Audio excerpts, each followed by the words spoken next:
राज्य व राष्ट्र की आय प्रश्न उत्तर करेंगे। पहला प्रश्न है,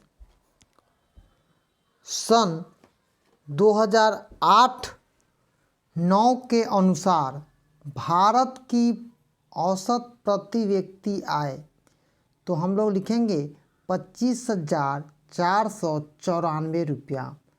दूसरा प्रश्न है, भारत में वित्तीय वर्ष कहा जाता है, तो 1 अप्रैल से 31 मार्च तक।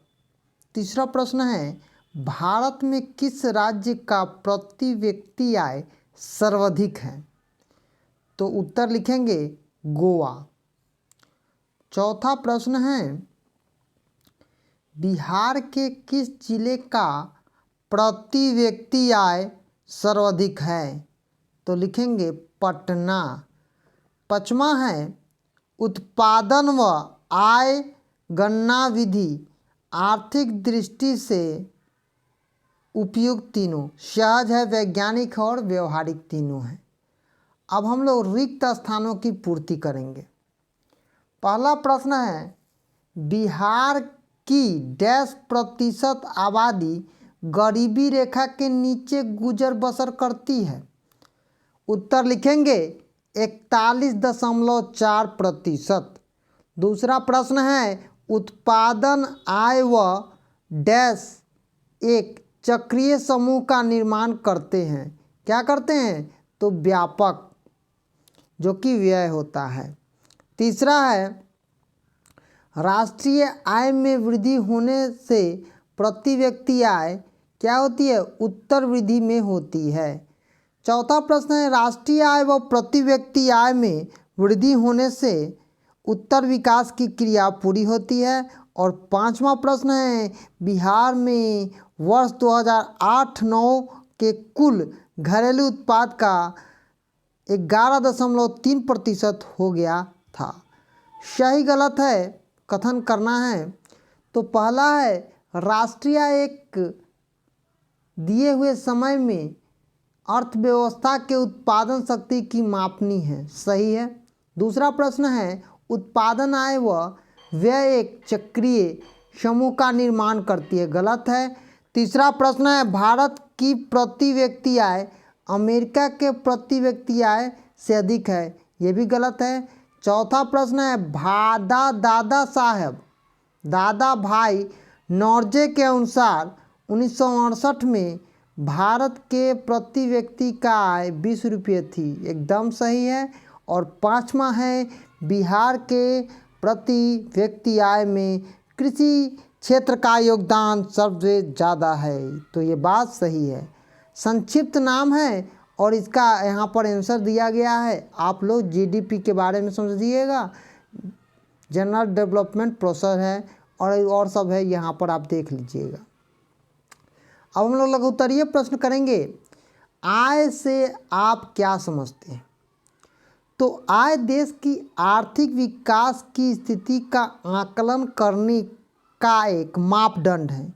आय के आधार पर ही किसी देश अथवा राज्य के विषमित अथवा विकासशील श्रेणी में रखा जाता है। उदाहरण के लिए भारत के राज्यों में गोवा, हरियाणा, दिल्ली की आय के आधार पर समृद्ध माना जाता है।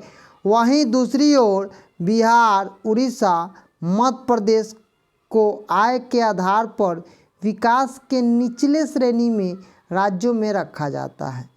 इस प्रकार आय के आधार पर विश्व के देश में जापान और संयुक्त राज्य अमेरिका जैसे देशों को समृद्ध माना जाता है और भारत को विकास के निचले पायदानों पर रखा जाता है।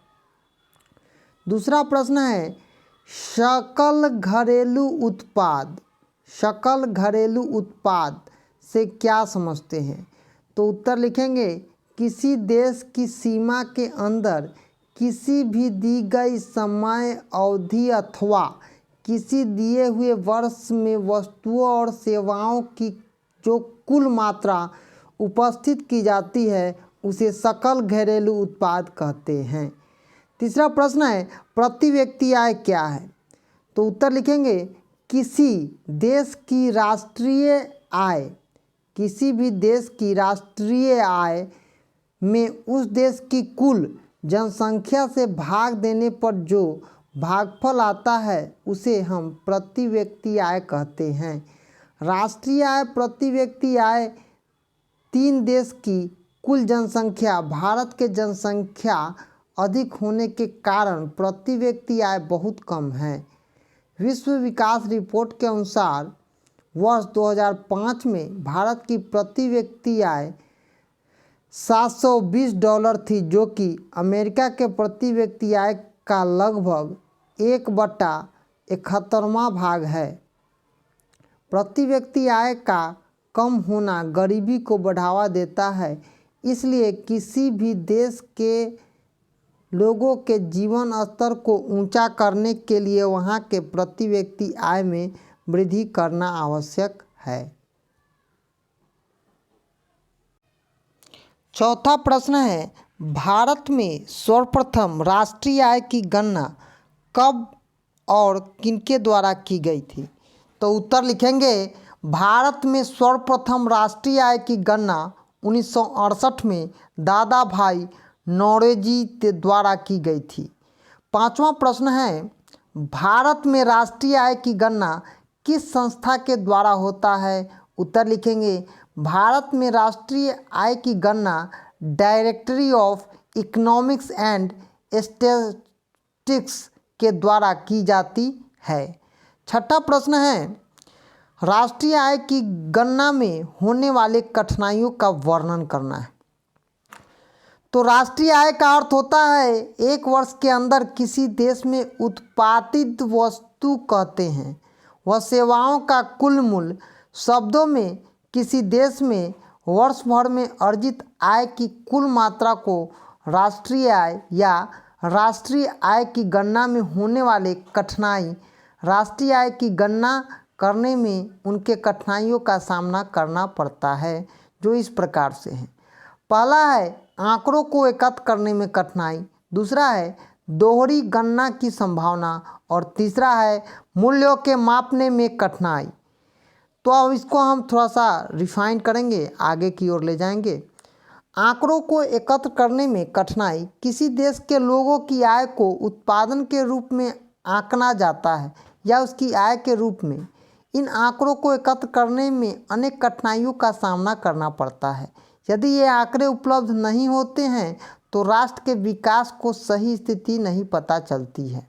दूसरा है दोहरी गणना की संभावना, किसी भी राष्ट्र को पूरे लोगों की उत्पादन अथवा आय के आंकड़ों को एकत्र करना आसान नहीं होता है।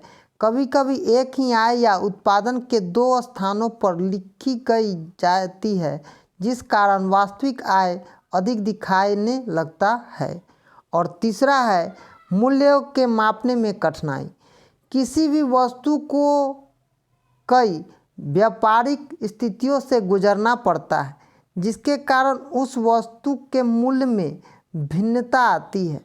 किसी वस्तु की कीमत में उसका विक्रेताओं के एक वर्ग से दूसरे वर्ग तक जाने वाले यातायात का खर्च, विज्ञापन का खर्च, विक्रेताओं के मुनाफे की राशि जोड़ दी जाए, जिसके कारण वस्तु की कीमत में भिन्नता पाई जाती है। उदाहरण के लिए कारखानों में चीनी का उत्पादन मूल्य कम होता है और थोक विक्रेताओं के पास पहुंचने पर उसके मूल्य में थोड़ी वृद्धि हो जाती है और खुदरा विक्रेताओं के पास पहुंचने में उसके मूल्य में पहले की अपेक्षा काफ़ी अधिक वृद्धि हो जाती है। ऐसी स्थिति में विक्रय के अलग अलग आंकड़ों को जोड़ने और राष्ट्रीय आय की प्रमाण स्थितिहीनता की संभावना होती है और राष्ट्रीय आय की गणना करते समय इन बातों पर ध्यान देने से स्पष्ट है कि व्यवहारिक और विश्वसनीय आंकड़ा प्राप्त होता है।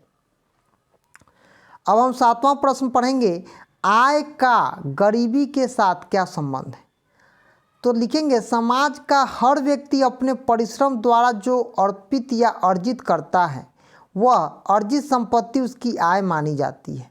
किसी भी अर्थव्यवस्था के लिए नागरिकों की व्यक्तिगत अथवा सामाजिक आय हो वहाँ के संपन्न अथवा विपन्न का प्रतीक होता है। देश अथवा राज्य के आय के आधार पर ही विकसित या विकासशील की श्रेणी में रखा जाता है।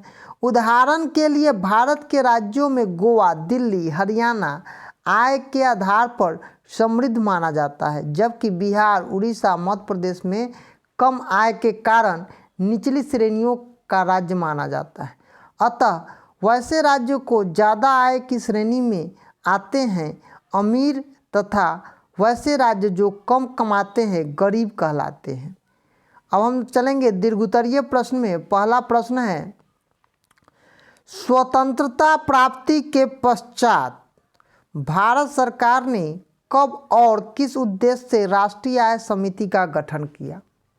उत्तर लिखेंगे, स्वतंत्रता प्राप्ति के पहले भारत में राष्ट्रीय आय का अनुमान लगाने के लिए कोई विशेष प्रयत्न नहीं किया गया था।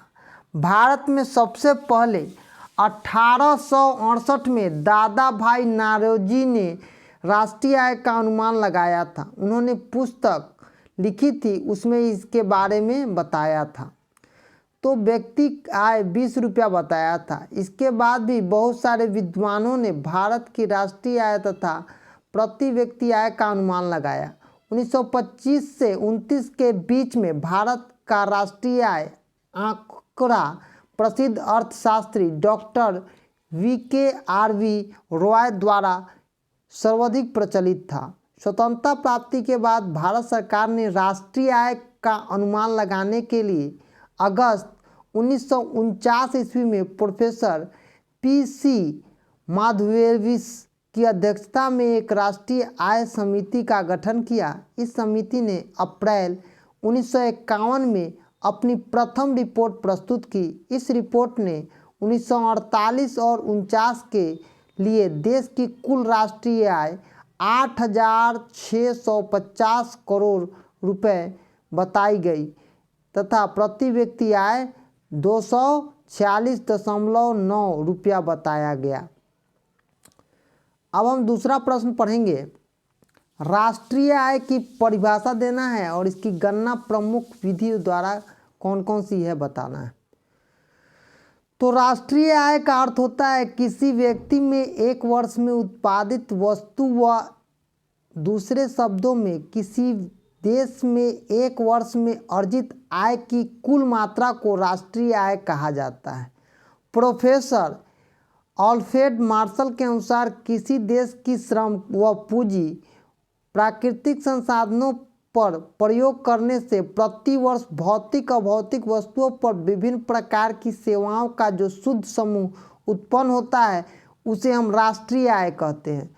प्रोफेसर फिशर के द्वारा कहा गई बात, वास्तविक राष्ट्रीय आय वार्षिक शुद्ध उत्पादन का वह भाग है जिसका उस वर्ष के अंतर्गत प्रत्यक्ष रूप से उपयोग किया जाता है। प्रोफेसर केन्स के अनुसार राष्ट्रीय आय को उपभोक्ता वस्तुओं अथवा विनियोग वस्तुओं पर किए गए कुल व्यय के योग में व्यक्त किया जाता है। यहाँ पर दिया गया है, आप लोग देख लीजिएगा, y-c+1 राष्ट्रीय आय, उपभोक्ता और विनिमय। तो राष्ट्रीय आय की गणना के प्रमुख विधि हैं। पहला है उत्पादन गणना विधि, आय गणना विधि, व्यय गणना विधि, मूल्य योग विधि और व्यावसायिक गणना विधि। तो सबसे पहले हम उत्पादन गणना विधि समझेंगे। किसी राष्ट्र के व्यक्तियों की आय या उत्पादन के माध्यम से प्राप्त होती है या मौद्रिक आय मध्य से, इसीलिए जब राष्ट्रीय आय की गणना उत्पादन के योग के द्वारा किया जाता है तो उसे उत्पादन गणना विधि कहते हैं। दूसरा है आय गणना विधि। जब राष्ट्रीय आय की गणना उस राष्ट्र के व्यक्तियों के आय के आधार पर की जाती है तो उसे हम आय गणना विधि या आय गणना विधि कहते हैं। तीसरा है व्यय गणना विधि। कोई भी व्यक्ति अपनी आय का कुछ हिस्सा अपने उपभोग के लिए व्यय करता है, जबकि राष्ट्रीय आय की गणना लोगों के व्यय के माप से की जाती है। तो राष्ट्रीय आय को मापने की यह विधि व्यय गणना विधि कहलाती है। और चौथा है मूल्य योग विधि, जो कि विभिन्न परिस्थितियों में उत्पादित की हुई वस्तुओं का मूल्य व्यक्तियों के द्वारा दिए गए प्रयासों से बढ़ जाता है। ऐसे स्थिति में राष्ट्रीय आय की गणना को मूल्य योग विधि कहते हैं। और पांचवा है व्यावसायिक गणना विधि, जो कि व्यावसायिक आधार पर की जाती है और कई गणनाओं को व्यावसायिक गणना विधि भी कहते हैं। अब हम तीसरा प्रश्न पढ़ेंगे, प्रति व्यक्ति आय और राष्ट्रीय आय में अंतर स्पष्ट करना है। तो यहाँ पर देखिए पहला प्रश्न है, किसी देश की राष्ट्रीय आय में देश की कुल जनसंख्या से भाग देने पर जो भागफल आता है उसे हम प्रति व्यक्ति आय कहते हैं। यहाँ पर दिया भी गया है प्रति व्यक्ति आय बराबर राष्ट्रीय आय और देश की कुल आय जनसंख्या। तो आधुनिक युग में कृषि क्षेत्र में हुए सुधार, विज्ञान प्रौद्योगिकी व अन्य क्षेत्रों में हो रहे बावजूद लोगों को रोजगार नहीं मिल रहा है, जिससे बेरोजगारी की एक बहुत बड़ी समस्या प्रतीत हो रही है। बेरोजगारी के प्रति व्यक्ति आय में कमी होने लगी है, जिससे गरीबी को बढ़ावा दिया है। इसके उपाय के लिए श्रम शक्ति के बोझ को कम करने और गैर कृषि क्षेत्रों में रोजगार प्रदान करने के लिए कृषि उद्योग, बेरोजगार उन्मूलन और राष्ट्रीय आय में महत्वपूर्ण भूमिका अदा करते हैं। राष्ट्रीय आय किसी देश का आर्थिक विकास उसको राष्ट्रीय आय पर निर्भर करता है। राष्ट्रीय आय किसी देश की आर्थिक प्रगति को मापने का सर्वोत्तम साधन है। राष्ट्रीय आय की प्राप्ति उत्पत्ति के विभिन्न साधनों के सहयोग से होता है। राष्ट्रीय साधनों को पुनः इन्हीं साधनों के बीच बांट दिया जाता है। श्रम व पूंजी के सहयोग से जो और उपलब्ध होता है उसे प्राकृतिक संसाधनों के उपयोग से ही प्राकृतिक और भौतिक संसाधनों का उत्पादन होता है, उसे हम कुल मूल्य का राष्ट्रीय आय कहते हैं। चौथा प्रश्न है, राष्ट्रीय आय में वृद्धि भारतीय विकास के लिए किस किस तरह से लाभप्रद है, वर्णन करना है। तो किसी भी राष्ट्र की संपन्नता और विपन्नता वहाँ की राष्ट्रीय आय के माध्यम से जाना जाता है। राष्ट्रीय आय में परिवर्तन होने से लोगों के जीवन स्तर में परिवर्तन होता है। किसी व्यक्ति व एक वर्ष में उत्पादित शुद्ध उत्पत्ति को राष्ट्रीय आय कहते हैं। उत्पत्ति में वृद्धि को इसके लिए उत्पादन में अधिक श्रमिकों को लगाना चाहिए, इससे उत्पादन में वृद्धि होगी और उत्पादन में वृद्धि होने से बेरोजगार लोगों को अधिक रोजगार मिलेगा और श्रमिकों का वेतन बढ़ेगा, उनकी आय बढ़ेगी, जिससे उनके जीवन स्तर में सुधार होगा। पांचवा प्रश्न है, विकास में प्रति व्यक्ति आय पर संक्षिप्त टिप्पणी लिखना है। उत्तर लिखेंगे, भारत में प्रति व्यक्ति आय कम है क्योंकि यहाँ जनसंख्या बहुत ज़्यादा है, अशिक्षा का स्तर ज़्यादा है, माना जीवन शैली व संस्कृति में बहुत ज़्यादा भिन्नताएं हैं। आज कृषि क्षेत्र में हुए सुधार, विभिन्न प्रौद्योगिकी व उद्योग क्षेत्रों में हो रहे विकास के बाद के लोगों को रोजगार प्राप्त नहीं हो पा रहा है, इसीलिए यह बेरोजगारी प्रति व्यक्ति आय से कम करके गरीबी को बढ़ावा देती है। अतः देश की स्थिति में विकास करना तथा प्रति व्यक्ति आय को बढ़ाने के लिए प्रति व्यक्ति आय में वृद्धि होना जरूरी है। और अंतिम प्रश्न है जो कि 6 नंबर का है, क्या प्रति व्यक्ति आय में वृद्धि राष्ट्रीय आय को प्रभावित करती है। उत्तर लिखेंगे, किसी भी राष्ट्र की संपन्न तथा विपन्नता वहाँ के लोगों के प्रति राष्ट्रीय आय संयुक्त रूप से सभी व्यक्तियों के राष्ट्र के योग, जिसे राष्ट्रीय आय कहते हैं, के मध्य में जाना चाहता है।